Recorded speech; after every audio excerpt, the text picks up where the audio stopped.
600 మంది అయినందుకు సందర్భంగా ఈ శ్రీ వెంకటేశ్వర స్వామి తుమ్మలమ్మ చెరువులో ఉన్న కొత్త దేవుడు వెంకటేశ్వర స్వామి దగ్గర 600 మంది సబ్స్క్రైబ్ అయినందుకు వాళ్ళందరూ మంచిగా ఆరోగ్యాలతో ఉండాలని ఆ యూట్యూబ్ ఛానల్ మంచిగా ఇంకా డెవలప్ కావాలని ఈ అయ్యగారి దగ్గర పూజ చేపిస్తున్నాను సార్.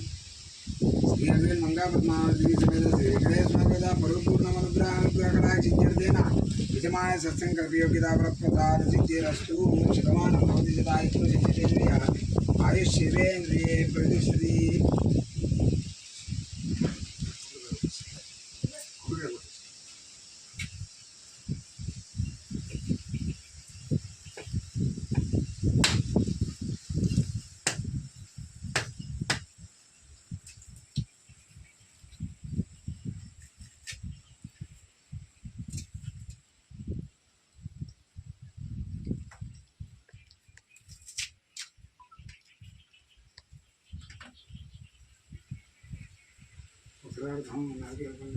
ఓం ప్రణవ